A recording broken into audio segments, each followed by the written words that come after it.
Okay, lucky last, negative gearing. Very quickly, what do we mean by negative gearing? Negative gearing works like this. Say I purchase an investment property and then I rent it out. Now, I borrowed money for my investment property, so I've got a certain amount of interest to pay. Let's say it's $1,000 a month. And let's say when I rent out this property, $800 a month. So I'm making a loss of $200 a month. The rent doesn't cover all of the interest payments on the loan for this investment property. I can then deduct that loss from my income, my personal income, and therefore I pay lower tax.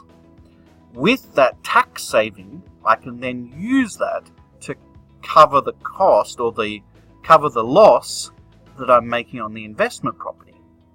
In which case, in a very roundabout way, the government, by giving me a tax cut for the loss I'm making on my investment, means that the government is effectively paying for that loss, in a sense.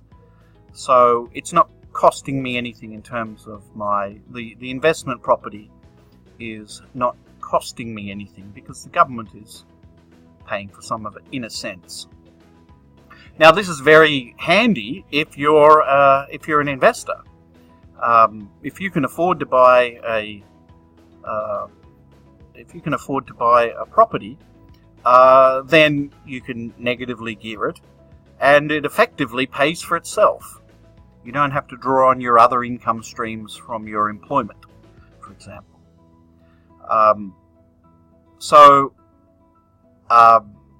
If I were thinking to myself, well, actually, I'll take advantage of this. What I'll do is I'll take out you can't do it anymore, but let's say I take out a no-interest loan. So I'm just paying back the principal for, say, 3 to 5 years.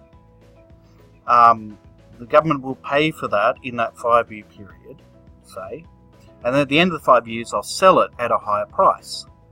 Right?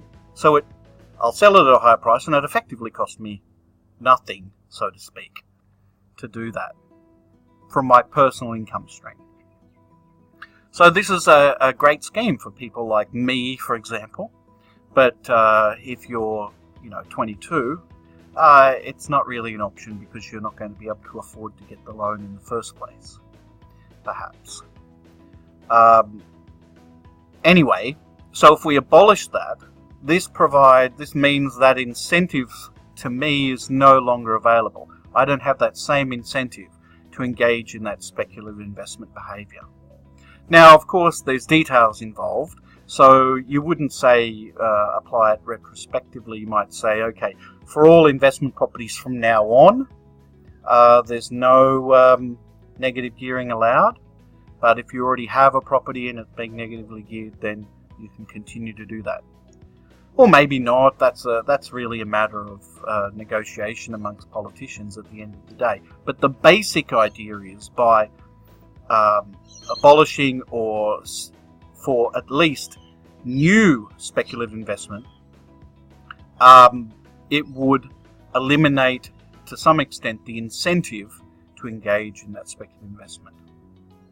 Not all the incentive, but some of it at least, which might undermine, thereby limiting the extent to which demand would increase due to speculative investment, and therefore limiting the extent to which prices would rise in the future, and thereby tending to undermine that speculative price expectation, which lies at the core of a price bubble.